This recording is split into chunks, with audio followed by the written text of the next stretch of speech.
ब्रह्मश्री मोक्ष मार्ग प्रकाशक ग्रंथ है।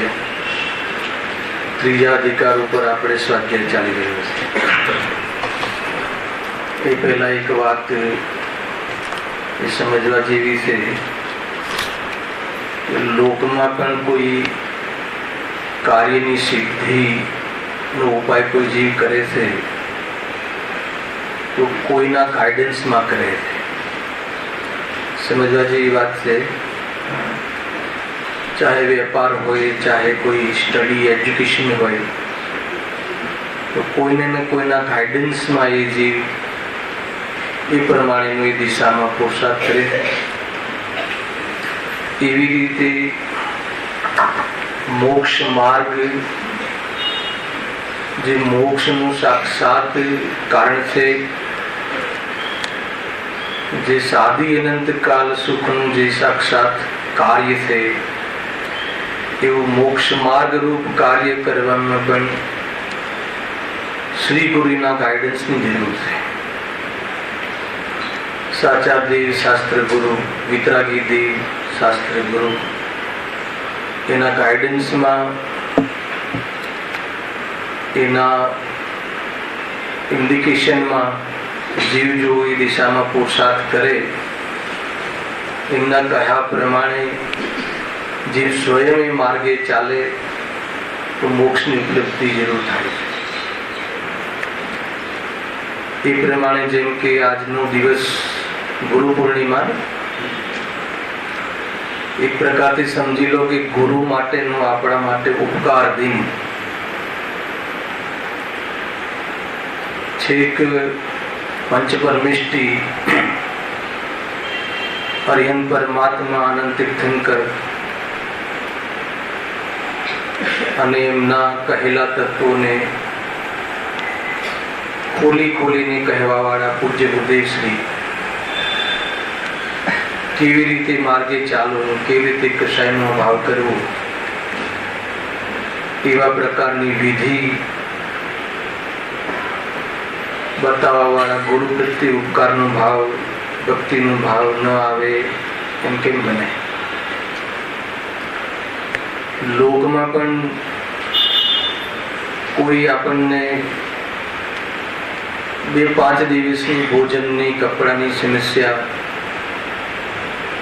अगर ये समस्या हल करे तो अर्थात आजीविका समस्या हल करे, भाव पर्यंत भोजन आदि व्यवस्था में निमित्त बनवा वाली आजीविका तो आपने घणो उपकार भाषे से तो सादी अनंत काल सर्व दुखों भाग करवा निमित्त बने एवा गाइडन्स आपवा वाला गुरु प्रति अपने उपकार नो भाव अहोभाव न आवे न बने।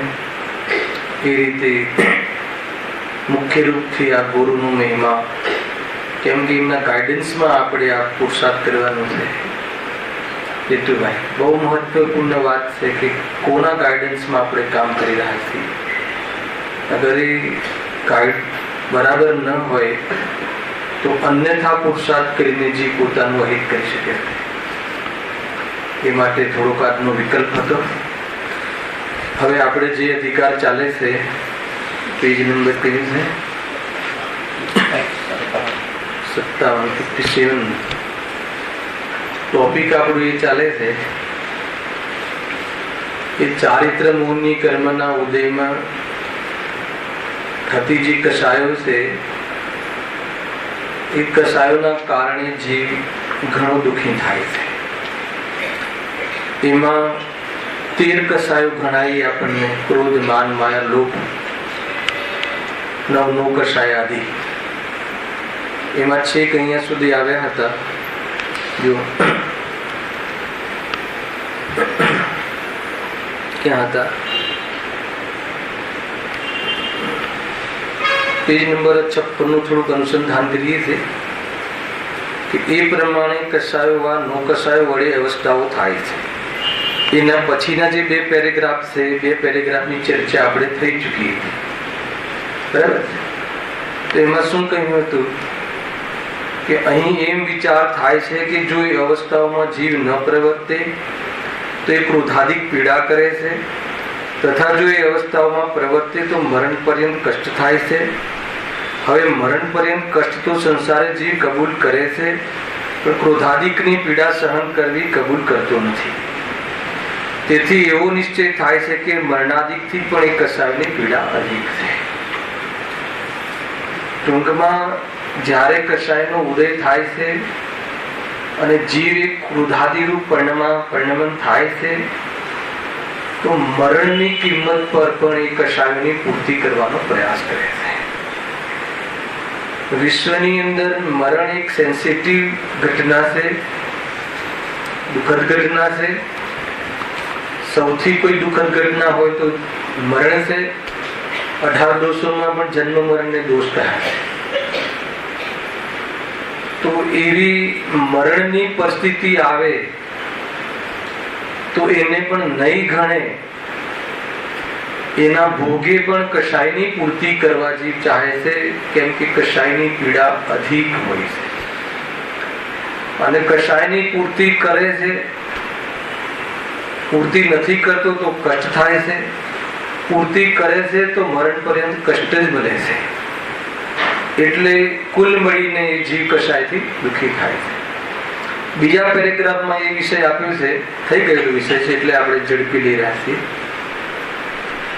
કે કોઈ કસાયનો ઉદય થાય ત્યારે કોઈ કસાય કર્યા વિના રહ્યું જતું નથી. કસાયનો ઉદય હોય ને પરિણમન ન હોય એમ ન બને. અને એમાં જો બાહ્ય કારણો ન મળે તો શું કરે? બાહ્ય કારણો ન મળે તો આગળ લખ્યું છે પોતે જ જાતે કારણ બનાવે. એની ચર્ચા આપણે ગઈ વખતે કરી. કોઈ એવી પરિસ્થિતિ ન બને, લડવા ઝઘડવા માટે કોઈ ન મળે અને ક્રોધનો ઉદય થાય, દ્વેષ અંદર પરિણામ ચાલુ હોય તો શું કરે?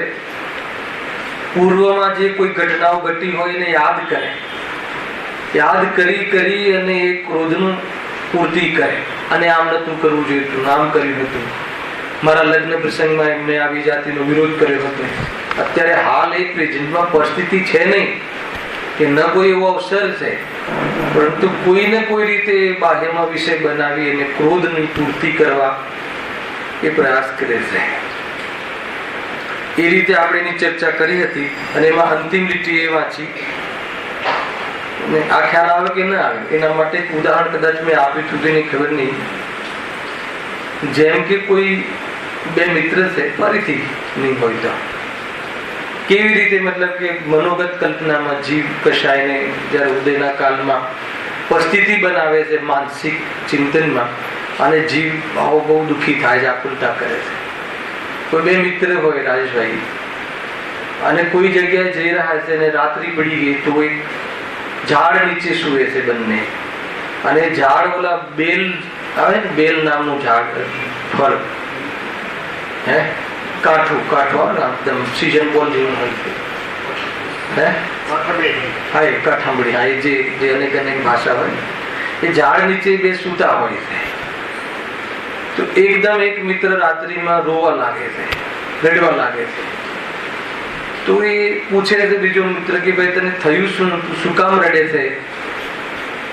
તો એમ કહે છે કે મને એક વિચાર આવ્યો એવો કે આ ઉપર જે આ ફળ છે એ ફળ અગર પડશે અને મારા માથા પર પડશે અને ફૂટી જશે, ખ્યાલ, અને મારો દેહનો ત્યાગ થઈ જશે, તો મારી પત્નીને કેટલું દુઃખ થશે અને કેટલું રડશે. કઈ બન્યું છે? કઈ જ બન્યું નથી, પરંતુ એવી કલ્પના કરીને જીવ ભયને પ્રાપ્ત થઈને દુઃખી થાય છે. શું થઈએ? ભય નામની નો કસાયનો ઉદય, અંદરના ભય પરિણામ. એ ભય પરિણામને બહારમાં કોઈ વિષય તો જોઈએ, બાહ્ય વિષય, તો આ રીતે વિષય બનાવે અને એ ડર અંદરમાં ડર્યા કરે અને એ પ્રમાણે દુઃખનું વેદન કરે છે. આ રીતે કસાયનો ઉદય થાય તો કસાય કરે જ છે. એમ કરી અને રિલીઝ થવા માંગે છે, પણ કસાયનો અભાવ કરવા સંબંધી વિચાર કરતો નથી. મૂળ વાત એ છે. આપણે આગળ વિશે હવે ચલાવી જોઈએ. એ પ્રમાણે જીવ કસાય ભાવો વડે પીડિત બની મહાદુખી થાય છે. હવે આગળ વળી જે પ્રયોજન અર્થે કસાય ભાવ થયો છે તે પ્રયોજનની સિદ્ધિ થાય તો જ આ દુઃખ દૂર થઈ મને સુખ થાય. ખ્યાલ શું કહ્યું આ લીટીનો અર્થ? લાસ્ટ ટાઈમ અહીંયા સુધી આપણે વિશે છોડ્યું. વળી જે પ્રયોજન અર્થે કસાય ભાવ થયો છે એટલે શું? કસાય ભાવમાં કસાય પેદા થતા જે ચાહ થાય છે, જે ઈચ્છા થાય છે, અર્થાત તો કસાયમાં જીવને જે ડિમાન્ડ થાય છે એ પ્રયોજન. માનો ક્રોધ થાય તો કોઈનું બુરું કરવાની ઈચ્છા થાય, એ ક્રોધનું પ્રયોજન. આ ખ્યાલ? જે પ્રયોજન અર્થે કસાય થાય છે અર્થાત કસાયમાં એને જે ઈચ્છા થાય છે, કસાયમાં જે કાર્ય કરવાની એને ભાવ થાય છે. માનો કે માન કસાયનો ઉદય થાય તો માન કસાયમાં એને શાની ઈચ્છા થાય? બીજાને નીચો દેખાડી પોતાને ઊંચો દેખાડવાની ઈચ્છા થાય. એટલે માન કસાયનું એક પ્રયોજન છે. દરેક કાર્યનું, દરેક ભાવનું એક પ્રયોજન હોય છે. બરાબર? તો ક્રોધનું પ્રયોજન બતાવ્યું, માનનું પ્રયોજન બતાવ્યું, એ રીતે માયાનું પણ પ્રયોજન આગળ લખવું પડે છે. માયાનું પ્રયોજન શું છે? છળ કપટ કરી અને પોતાના કોઈ બાહ્ય કાર્યની સિદ્ધિ કરવું એ માયાનું પ્રયોજન. અને એ પ્રયોજન અર્થે અર્થાત તો અહીંયા લખ્યું કે એ પ્રયોજન અર્થે જે કસાય ભાવ થયો છે અર્થાત કસાયમાં જે એને અંદરમાં ઈચ્છા પેદા થઈ છે એ પ્રયોજનની અર્થાત એ ઈચ્છાની સિદ્ધિ થાય. સિદ્ધિ થાય એટલે શું? સફળ થાય, એમાં સક્સેસ જાય તો શું થાય? તો આ દુઃખ દૂર થઈ અને મને સુખ થાય. એમ કોણ વિચારે છે? એમ વિચારીને, એમ અજ્ઞાની વિચારે છે. એમ સુખી થવાતું નથી પણ એમ માને છે. એવું વિચારતો છે, એવું ભ્રમ છે. થાય કે ન થાય? આપણો કોઈ શત્રુ હોય, આપણો કોઈ કોમ્પિટિટર હોય, રાકેશભાઈ, અને આપણે એવું ઈચ્છીએ કે આની મારી કોમ્પિટિટર છે તો આનું બિઝનેસ બંધ થઈ જવું જોઈએ અને સ્ટ્રાઇક થઈ જવી જોઈએ, તો શું થાય? એ ઈચ્છા થઈ, એવી આપણી ડિમાન્ડ હતી. અને એમ જો થઈ જાય તો મારું દુઃખ દૂર થાય અને હું સુખી છું. તો શું થાય આપણને? અને એવું થાય તો શું થાય? આપણને હાસ થાય છે કે નહીં? શાંતિ થાય છે કે નહીં? કોઈ શત્રુ વિશે આપણે ખરાબ ઈચ્છ્યું હોય અને એ પ્રમાણે એને એના નસીબે અથવા એની હોનહારની રીતે થયું તો આપણને શું થઈ જાય છે? હા, શાંતિ થઈ. કઈ રીતે શાંતિ થઈ? ક્રોધની જે ડિમાન્ડ હતી એની પૂર્તિ થઈ. તો કહે છે કે એ રીતે એમ વિચારી, હવે શું કરે છે? એમ વિચારી એટલે શું? એમ માને છે આ જીવ, અને એમ માનતો હોવાના કારણે શું થાય છે? દરેક વ્યક્તિ દરેક કાર્યોમાં એને કશાય જે પેદા થાય છે એની પૂર્તિ કરવાય છે. કોઈ ક્રિકેટ મેચ હોય તો એમાં પણ કોઈ બી રીતે જીતવું, પછી કોઈ બી રીતે એમાં કોઈ બી મતલબ કે કોઈ પણ માયાચારી કરી નહીં પાડે, અને એમાં એ પ્રમાણે થઈ જાય તો શું થાય? એમ્પાયરને ફોડીને એમ ટૂંકમાં એ રીતે કોઈ બી રીતે તો શું થાય? પછી શાંતિ થઈ જાય.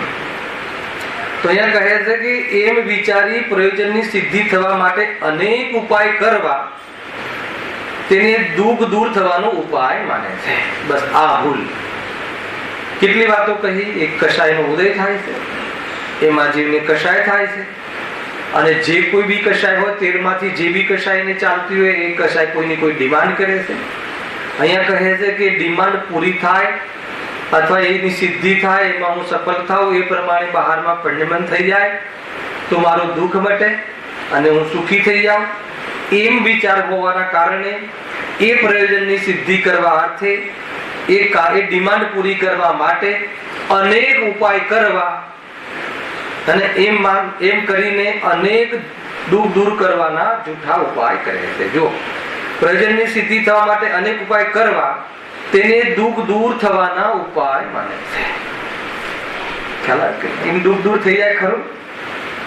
કોઈ જીવને આપણે એમ ઈચ્છીએ કે આનું અપમાન થઈ જાય તો મને મજા પડી જાય, તો અને એનું અપમાન થઈ જાય એવો ઉપાય કરે, કાંઈ ને કાંઈ કરે, બહારમાં થોડી સળી કરે, આંગળી કરે, કોઈ રીતે એમ કરીને એવી જાતિનું પ્રોજેક્શન, એવી જાતિનું ષડયંત્ર રચે અને એવી જાતિનું કોઈ પ્લેનિંગ કરે તો એ કરીને પછી શું કરે? એ બધા એવા પ્રયાસો કરે. કેમ કે શું માને છે કે આનાથી સુખી થઈશ. જો હવે આ જેટલું આજે કથન કર્યું ને એની વિવક્ષા કરે છે. તે કશાયમાં ઘટિત કરશે. શું થાય છે? ક્રોધમાં અન્યનું બુરું કરવાનો આવ્યું ને, જે પ્રયોજન. ક્રોધમાં શું પ્રયોજન છે? અન્યનું બુરું કરવાનો. માનમાં અન્યને હલકો પાડી પોતે ઊંચો થવાનો. એક એક તેરે કશાનું વર્ણન કર્યું છે. બહુ સુંદર વાત છે ને. પ્રશ્ન શું હતો કે જે કશાયમાં જે પ્રયોજન, જે ઈચ્છા થાય છે અથવા ક્રોધમાં શું ચાહે છે એને આ રીતે બી વાંચી શકાય. જીવ ક્રોધમાં અન્યનું બુરું ચાહે છે, બરાબર છે. માનમાં અન્યનો હલકો પાડી પોતે ઊંચો થવાની ઈચ્છા રાખે છે. માયામાં છળ પ્રપંચ વડે કાર્ય સિદ્ધ કરવાની ઈચ્છા કરે છે. લોભમાં ઈષ્ટ વસ્તુને મેળવવાની ચાહના રાખે છે. હાસ્યમાં વિકસિત પ્રફુલ્લિત થવાના કારણો બન્યા રાખવાની ઈચ્છા કરે છે. રતિમાં ઈષ્ટ વસ્તુનો સંયોગ બન્યો રાખવાનો. જેટલી ચર્ચા થઈ ગઈ છે બધા વિષય. રતિ કશાયની પૂર્તિ માટે શું ઈષ્ટ વિષય હંમેશા બન્યો રહે, હંમેશા એ રીતે એવી ઈચ્છા કરે છે. અરતિમાં અનિષ્ટ વસ્તુને દૂર કરવાની હંમેશા વાંછા રાખે છે. શોકમાં શોકના કારણ મટાડવાની ઈચ્છા રાખે છે. ભયમાં ભયના કારણ મટાડવાની ઈચ્છા રાખે છે. જુગુપ્સામાં જુગુપ્સાના કારણો દૂર કરવાની ઈચ્છા કરે છે. પુરુષ વેદમાં સ્ત્રી સાથે રમવાનો, સ્ત્રી વેદમાં પુરુષ સાથે રમવાનો તથા નપુંસક વેદમાં સ્ત્રી પુરુષ બંનેની સાથે રમવાની ઈચ્છા કરે છે. અર્થાત તો ઈચ્છા કરવી અને એની પૂર્તિ કરવાનો ઉપાય કરે છે. અર્થાત આ કશાયોમાં આ બધું પ્રયોજન છે. આમાંથી કોઈ એક કશાય જીવને રનિંગ જ હોય છે. અને ગુરુદેવે લખ્યું પ્રવચનમાં, ક્રોધના ઉદયમાં કોઈનું બુરું કરવાનું ઈચ્છે, એ પતિ જાય, એ ન હોય તો માન, એ બંને ન હોય તો કોઈનો કોઈ ભોગ કરવાની ઈચ્છા. આ જીવની કશાયથી ખાલી હોય, કોઈ વાર કોઈ પરિણામ એવું હોય તો બતાવે, નથી હોતું ને. હવે એમાં શું કામ કરે છે? એ પરિણામમાં અનેક પ્રકારની પૂર્તિ કરવા ઈચ્છે છે, પ્રયાસ કરે છે, ઉપાય કરે છે અને પરદ્રવ્યોમાં ઉપાય કરે છે. આ બધું પરદ્રવ્યમાં ચાલે છે. માનો કે મારે ક્રોધની પૂર્તિ કરવી હોય અથવા ક્રોધથી દુઃખી થવું હોય, સુખી થવું હોય તો શું કરવું? પરદ્રવ્યને હટાવવાનો પ્રયાસ કરવો. આ પોઈન્ટ તમે ધ્યાન રાખજો. આ આગળ કામમાં આવવાની છે. આ ખરેખર શું કરવું જોઈતું હતું? અચ્છા, ક્રોધ શું કામ કરે છે એ છે કોઈને ખબર? આપણે ક્રોધ આદિ રાગ શું કામ કરીએ છીએ? આપણે માયાચારી શું કામ, કપટ શું કામ કરીએ છીએ? કોઈને ખ્યાલ નથી. આ બધું કરવા છતાં અનુભવમાં છે ને, સુખી થવા માટે, ખુશ થવા માટે, આનંદ માટે. બરાબર? અહીંયા કહે છે કે અને એ આનંદ સુખી થવા માટે ક્રોધ કરીએ છીએ. અને ક્રોધમાં શું કરીએ તો સુખી થવાય? એની ડિમાન્ડ પૂરી કરીએ તો સુખી થવાય, એવું આપણે માનીએ છીએ. એની ડિમાન્ડ શું હોય છે? કશાયની ડિમાન્ડ પરના સંયોગોને ફેરવવાની હોય છે, સિચ્યુએશનો બદલવાની કશાયની ડિમાન્ડ હોય. આ ડિમાન્ડ. અને સુખી થવું હોય તો શું ઉપાય છે? સાચો ઉપાય કશાયને મટાડીને સુખી થવાય એ ઉપાય તો જ્ઞાનીઓએ શ્રી ગુરુએ બતાવ્યો છે.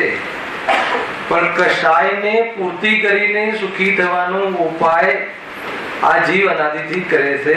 એટલા માટે જીવ દુઃખી છે. મૂળ વાત એ છે. ભૂખ લાગે તો સુખી થવા માટે શું કરે? ખ્યાલ આવે કે જમવું, જમીને સુખી થઈ ગયો એનો વિચાર કરવા જેવો છે. એ બધી અહીંયા બહુ લોજિક આવશે, બહુ સરસ વાત આવશે. જો ટૂંકમાં આ જે 13 પ્રકારના બોલ કહ્યા, એ 13 પ્રકારના બોલમાં શું કહ્યું કે એક એક કશાયનું પ્રયોજન કહો, કશાયનો વિષય કહો, કશાયમાં ડિમાન્ડ કહો, કશાય શું ઈચ્છે છે એ કહો. તો એ પ્રયોજન ઈચ્છે છે. હવે આગળ સુંદર ચર્ચા છે. હવે એ પ્રયોજનોની સિદ્ધિ થાય, સાંભળજો બરાબર, તો કશાય ઉપશમવાથી દુઃખ દૂર થઈ જીવ સુખી થાય. શું કહ્યું? બે મતલબ પોઈન્ટ સમજજો. હવે આવું મતલબ કે આ પ્રકારનો જે કલ્પિત જે ઉપાય છે, આ કલ્પિત ઉપાય છે કોનો? અજ્ઞાન. પણ એમાં બી એક ઇન્ડિકેશન, એમાં એક હિન્ટ આપી છે. સાંભળજો. હવે એ પ્રયોજનની સિદ્ધિ થાય એ પ્રયોજનની સિદ્ધિ એટલે એ પ્રમાણેનું કાર્ય સફળ થાય, આપણી ઈચ્છા પ્રમાણે બહારમાં એવી પરિસ્થિતિ બને તો સુખી થાય. એક શબ્દ નાખ્યો. કયો શબ્દ નાખ્યો? થાય તો કસાય ઉપશમવાથી દુઃખ દૂર થઈ જીવ સુખી થાય.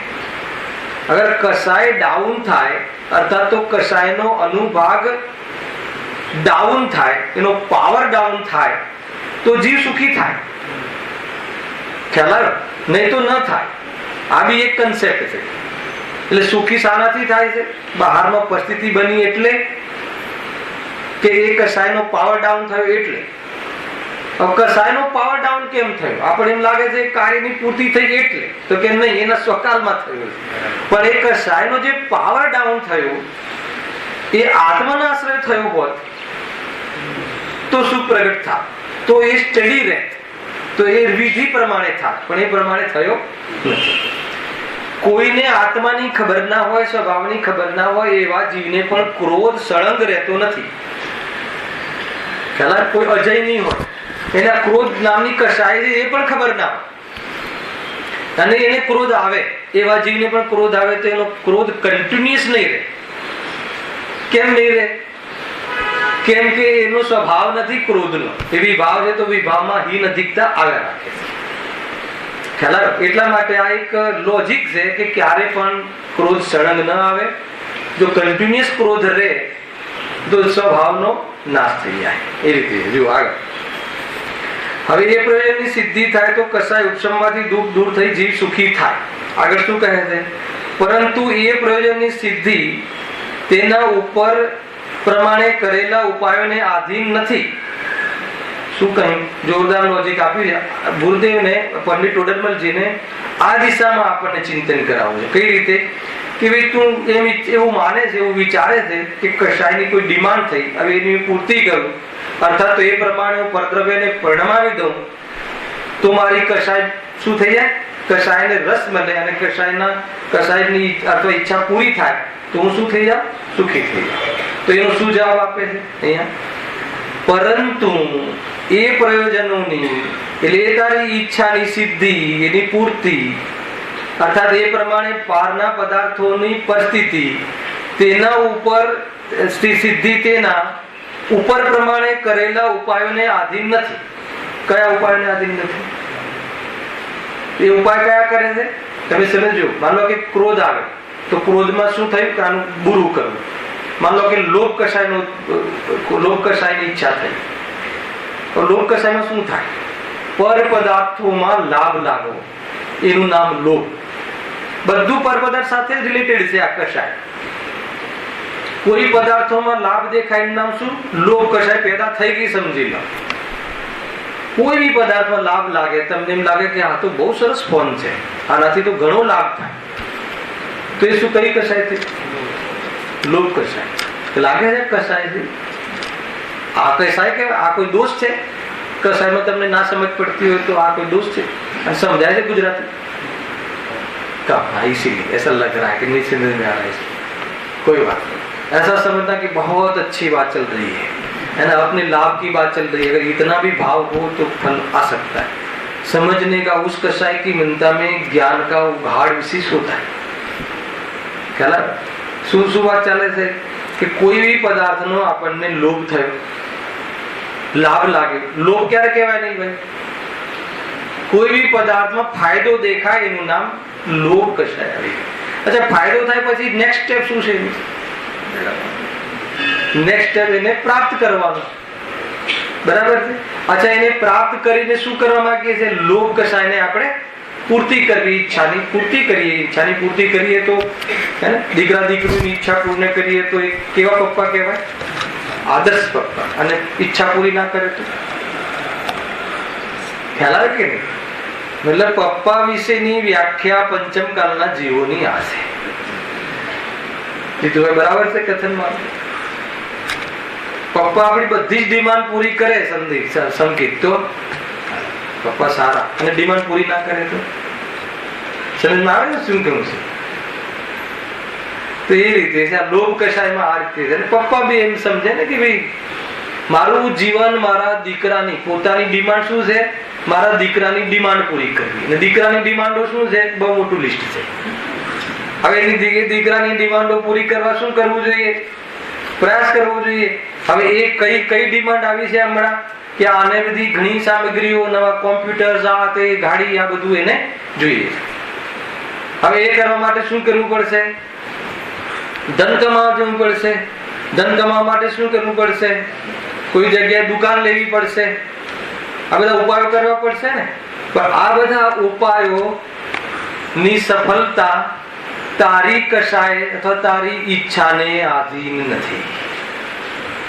તો કોને આધીન છે? અહીંયા કર્મની વાત હમણાં નથી લીધી. ઉદય આધીન છે એમ કહ્યું છે ને, એ બી ચાલે, પણ અહીંયા બીજો કન્સેપ્ટ લીધો છે પંડિતજી. એ પદાર્થનું એ રીતે પરિણમવું, અર્થાત તો એ વ્યક્તિ અહીંયા ન રહે આ દુનિયામાં તો હું સુખી થઈ જાઉં, એ તારી ડિમાન્ડ. તો એનું ન રહેવાનું પરિણમન એ જીવના ભવિતવ્યને આધીન છે, તારી ઈચ્છાને આધીન નથી. આ કન્ક્લુઝન નીકળ્યું જો હે ને. એટલે તું આવી ઈચ્છાઓ રાખીશ તો કોઈ દિવસ એક સમય માટે પણ સુખી નહીં થાય. એટલે તારી ઈચ્છાઓ વ્યર્થ છે. એટલે ઈચ્છા ભાવ કરવાનો પ્રોગ્રામ બનાવ. ટૂંકમાં એ પ્રેરણા આપી છે આ પેરેગ્રાફમાં. હવે કેવી રીતે અપાય તો એનો આ ટોપિક છે ને આખો, એના એન્ડમાં લખ્યું છે. હવે સાચો ઉપાય બતાવ. તું ખોટા ઉપાય કરે છોડ દે. આપણે આ જ ઉપાય કરીએ છીએ અને ભ્રમ થઈ જાય છે ને. તમારા દીકરાને તમે તમારા દીકરાને લઈએ પ્રકાશભાઈ, એની ડિમાન્ડ હોય, એની ડિમાન્ડ પૂરી કરી તો એ બી સુખી ને આપણે પણ સુખી. કેટલા સમય સુધી? અરે એટલા તમે ખેંચો ને અંદરથી, એટલા સમય સુધી તો સુખી ને. તો એ બધી ચર્ચાઓ અહીંયા ખુલાસા બંધ કરશે કે એક સમય પણ સંભવતું નથી. ભ્રમ છે. ભ્રમમાં સુખાભાસ છે. આ ભાસ છે સુખનું, સુખ નથી. એવી રીતે એકદમ આપણી જેટલી બી ખોટી માન્યતા, જેટલો બી મેલ છે ને, કયો મેલ? માનસિક મેલ. એ મેલ આ તત્વના વિજ્ઞાનથી, ભેદ વિજ્ઞાનથી આ મેલને જોવા જેવું છે ભાઈ. ને તો ઉલટી દિશામાં જે પ્રયાસ કરશે, પ્રયત્ન કરશે, એક સમય માટે પૂછશે જો વાંચીએ છીએ. પરંતુ એ પ્રયોજન, એ ઈચ્છાઓની સિદ્ધિ તો તેના ઉપર, એ સિદ્ધિ તેના ઉપર પ્રમાણે કરેલા ઉપાયોને આધીન નથી, અથવા તેને કહેલા ઉપાયોને આધીન નથી, પણ ભવિતવ્યને આધીન છે. કારણ કે કેમ એમ કહો છો? એમ કે નહીં, કેવી રીતે તમે કહો છો ભવિતવ્યને આધીન છે? સમજમાં આવે છે? કારણ કે અનેકને એ ઉપાયો કરતા જોઈએ છે પણ તેની સિદ્ધિ થતી નથી. એને બહુ લોજિકલ વાત કરી છે. હજુ આગળ ધીરે ધીરે વિષય ડેવલપ થશે. શું કહે છે? અનેકને શું કામ? આપણા ઉપર જ ઘટાડવાને.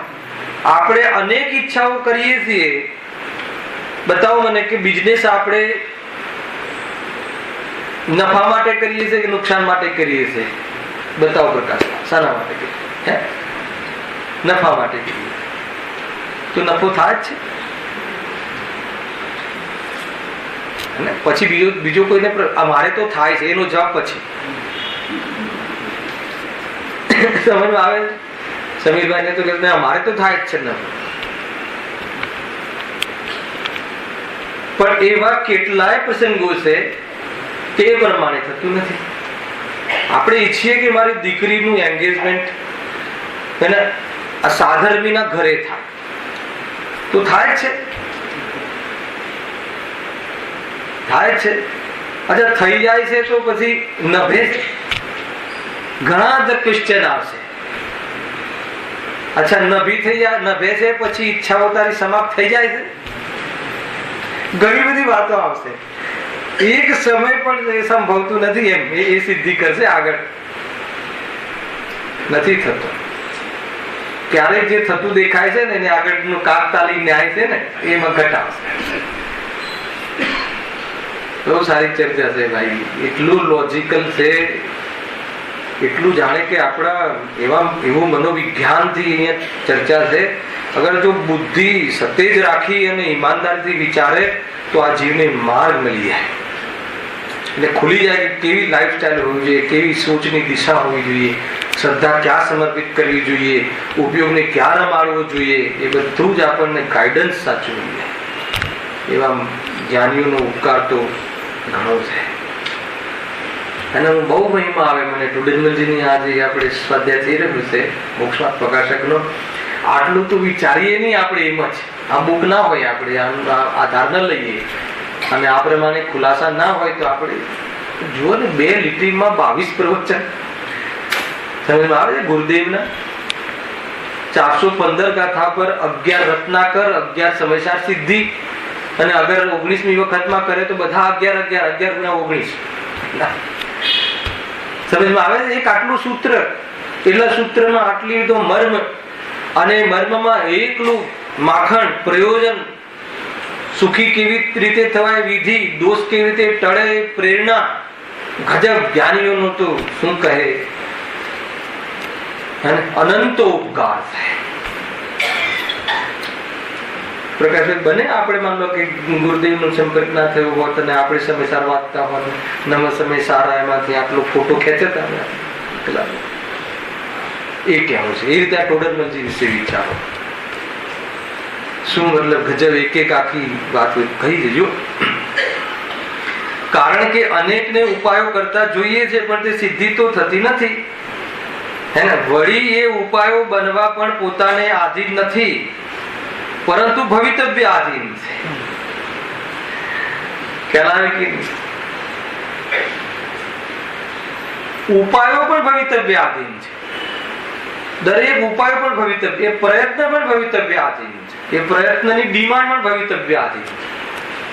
આ તો ભવિતવ્યનું પણ ભવિતવ્ય કહ્યું. ખ્યાલ આવે કે માનો કે પહેલી ડિમાન્ડ શું છે આપણી, લોભની કશાયતની ઉદાહરણ એક જ ચલાવીએ છીએ, નહીં તો 13મી ઘટશે. આપણે પહેલી ડિમાન્ડ શું છે કે ભાઈ લોભ કશાયનો ઉદય આવ્યો, એમાં બધા પદાર્થોને મને મિલી જાય એવી ઈચ્છા થઈ. હવે એનો ઉપાય કરો. એનો ઉપાય શું કરશે?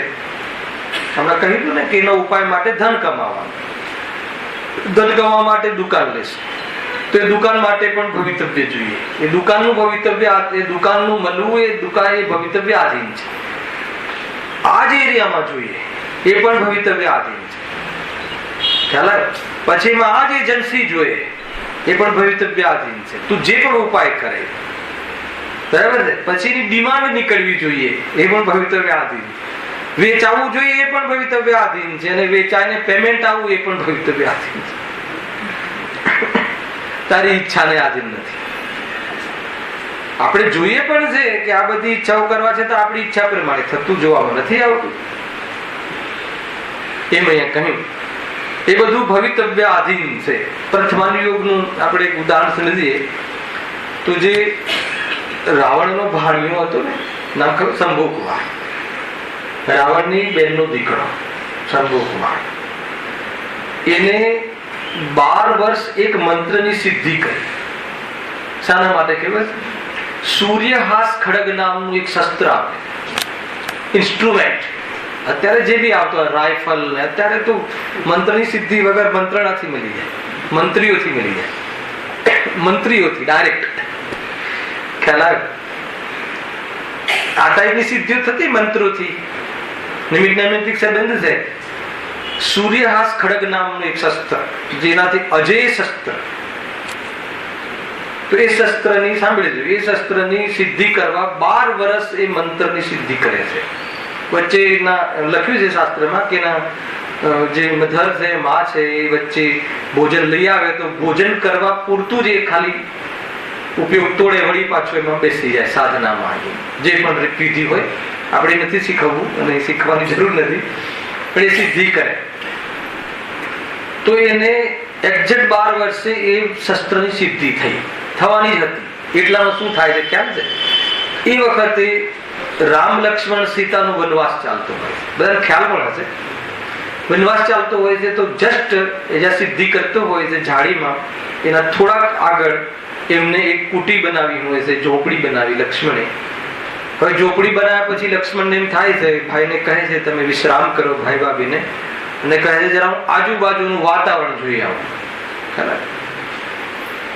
કે જંગલ હતું ને કે જરા જોઈ આવું શું પોઝિશન છે, કે આજુબાજુ કોઈ ત્યાં કોઈ રાક્ષસ કે આ બધા એ વખતના આતંકવાદી એ વખતના, તો એ પ્રમાણે કોઈ અહીંયા કોઈ એ ટાઈપનું એન્વાયરમેન્ટ વાતાવરણ શું છે જોવા નીકળે છે.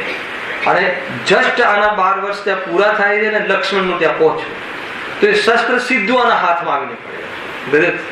સિદ્ધિ કોણે કરી, મળ્યું સાધના કોણે કરી, મળ્યું કોને? બતાવો. ખ્યાલ આવ્યો તમને? સાધના કોણ કરે રાખે છે આપણા કાર્યક્રમો?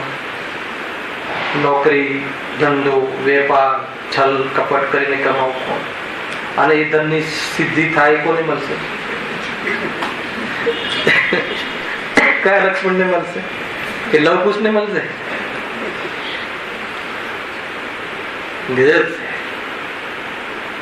છોકરાઓને એમ થાય કે બાપા સારી મજૂરી કરી ગયા, ઘણું મૂકી ગયા. એવું બને છે ને લૌકિકમાં બી તો દેખવામાં આવે છે. પેટે પાટા બાંધીને કમાય, પોતાના માટે 1 રૂપિયો ને ખર્ચે, અને દીકરાનો રાગ એવો કે એના માટે કઈ પણ લાવી દે, તો એની સાધનાની લાભ કોણ લઈ રહ્યો છે? લોકમાં પણ તો પણ અજીબને ખ્યાલ નથી આવતો કે આ મૂર્ખ છું. સમીરભાઈ થશે કે કેવું શીખવાડો છો, ઘરમાં ઝઘડા થઈ જશે. અહીંયા બાપ ને બેટા એવા પણ અહીંયા સાંભળવા વાળા સાથે બેઠા છે. એ હકીકત છે, આ ફેક્ટ છે. હર પિતા પુત્ર છે ને હર પુત્ર પિતા છે. દરેકના જીવનમાં આ ઘટનાઓ ઘટતી. હવે સાંભળો, એટલું જ નહીં, એટલું જ ભવિતવ્ય નહીં. આ કોને આધીન થયું? ભવિતવ્યને આધીન. શું છે ભવિતવ્ય? હોનહાર, યોગ્યતા, એની યોગ્યતા. પરદ્રવ્ય માટે વિચાર છે, પોતાના માટે વાત નથી. આ પોતાના માટે પુરુષાર્થ મુખ્ય છે. પરદ્રવ્યમાં પુરુષાર્થથી પ્રાપ્તિ નથી થતી, ભવિતવ્યથી થાય છે. એની યોગ્યતાથી થાય છે, એ સમયની યોગ્યતા, એ પ્રમાણે થવાની યોગ્યતા હતી. એમાં તું શું કરે? ખ્યાલ આવે? પરદ્રવ્યમાં પુરુષાર્થ નથી ચાલતો, એમાં એ પ્રમાણે થવાની યોગ્યતા હોય એ પ્રમાણે થયા રાખે છે. નિયમ પોતાના 5 કાળ કીધા ને, ભવિતવ્ય લગાવ્યું છે. પોતાનામાં તો આ સમ્યક દર્શન માટે શું કરે? વેદ વિજ્ઞાન કરે, પુરુષાર્થ કરે. જે કાળમાં પુરુષાર્થ કરે એ કાલ લબ્ધિ થઈ. સ્વથી પરથી ભિન્ન સ્વ ચેતન છું એવો પુરુષાર્થ કર્યો, જે કાળમાં એ કાલ લબ્ધિ થઈ. અને એવો પુરુષાર્થ કર્યો એને દ્રષ્ટિ સમ્યક થઈ, અર્થાત તો અનંત સંસારનો ભાવ થયો, એવી હોનહાર થઈ. એ હોનહાર થઈ. અને આવું જેની પાસે શ્રદ્ધા ગુણ અર્થાત તો ચેતન પદાર્થ છે એ જ કરી શકે, એ સ્વભાવ થયો. અને એ વખતે કર્મમાં શું થયું? ક્ષયઉપશમ જે થવું હતું એ થયું. એ શું થયું? નિમિત્ત થયું. બતાવો જીવે શું કર્યું? જીવે પુરુષાર્થ કર્યો, હે ને? એટલા માટે પુરુષાર્થની પ્રેરણા આપવામાં આવે છે. ભેદ વિજ્ઞાન કર. તમે જાઓ બેનશ્રી પાસે, સ્વાનુભૂતિ દર્શન. બેનશ્રી પાસે જવું હોય તો અત્યારે બી જઈ શકો. કયા માધ્યમથી? સ્વાનુભૂતિ દર્શન બુક લો, આગળ વાંચો. બેનશ્રી સામે બેઠા છે, નક્કી થયું. પૂછો એમ, શરીરમાં બહુ રોગ છે બેન, હે ને? બેનશ્રીને તમે કહો બહુ રોગ છે, બહુ દુઃખી છું. બેનશ્રી શું કહે છે? ભેદ વિજ્ઞાન કર. દેહ તે હું નહીં, મારું માનવું છોડી દે. તો આ શું થયું? પુરુષાર્થ. આ પુરુષાર્થ કર. જે કાળમાં પુરુષાર્થ કર્યો એ કાલ લબ્ધિ થઈ. અને આવો પુરુષાર્થ કરે એને દુઃખ ન રહે, એની હોનહાર થઈ. આવું જે પુરુષાર્થ કરે એની હોનહાર આવી જવાય ને. એને જે કાર્ય થયું એ હોનહાર, જે કાલમાં થયું એ કાલ લબ્ધિ, અને જે પ્રયત્ન કર્યો, ભેદ વિજ્ઞાન કર્યું એ પુરુષાર્થ. અને આવી ક્ષમતા જેનામાં છે સ્વભાવ. અને એવા વખતે કર્મ નાશ થયો એ નિમિત્ત. આ રીતે છે. આ કોને આધીન છે? પોતાને આધીન છે. આત્મદર્શન સ્વરૂપને આધીન છે. અને પરદ્રવ્યની સામગ્રી મેળવવી એ કર્મની ઓરથી લઈએ તો ઉદય આધીન છે. અને એ પદાર્થના ઉપાદાનની ઓરથી લઈએ તો એને યુક્તાને આધીન છે. સમજમાં આવ્યું? આટલું પ્રકરણ બહુ જોરદાર પ્રકરણ છે. પાંચ સમવાય આવી ગયા. પુરુષાર્થ મુખ્ય છે. બાકી તો એક વાર પુરુષાર્થ કર, બધા કારણો એક કારણ આપે તો બધા કારણ આવી જાય છે. કારણ એવું આવે કે જે કારણથી કાર્યની સિદ્ધિ અવશ્ય થાય જ. એ કયું કારણ છે? પુરુષાર્થ. ન થાય એમ ન બને. બેન શ્રી શું કહે છે? ન થાય તો 14 બ્રહ્માંડ શૂન્ય થવું પડે. હવે એ લેવાનું છે. હા, સમય થઈ ગયો. આજે જલ્દી થઈ ગયો. બહુ સરસ વિષય છે ભાઈ, હે ને? બાકી કાલે સહેજાનંદી